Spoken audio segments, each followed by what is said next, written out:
important to have a broad range of talent in the manufacturing sector. We need entry-level technicians, we need highly experienced technicians, we need engineers with bachelor's degrees, with master's degrees, and PhDs. How do we secure our ability to create those robust and resilient supply chains? And then how do we prepare our next generation of engineers and thinkers for STEM to contribute to the evolution? Programs at the institutes allow us to tackle some of these really hard challenges in the creation of talent for the manufacturing sector. Through partnerships with community-based organizations and nonprofits and educational organizations, we are giving all people opportunities in this sector. People want to do meaningful work. They can just take a quick training program and then go right into the workforce. It was a great opportunity to change my life. Coming from my background, I'm able to implement what I've learned in the past and bring it here.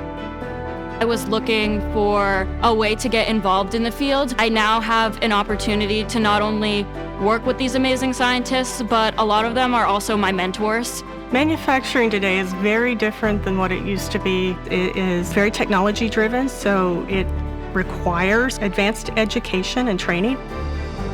We have a registered apprenticeship program that will be free or at a very nominal cost. It'll be open to anyone with just a high school diploma. They don't have to have a background in science. We have these partnerships with our community colleges that are ready to train folks and get them into jobs as soon as possible. The students get a hands-on, great opportunity to learn from the cutting-edge developments of technology here in this laboratory. Because of the guidance from the engineers and the hands-on experience I got, I was able to enter the industry with some degree of confidence. We have to educate individuals at a much younger age about what the career opportunities are.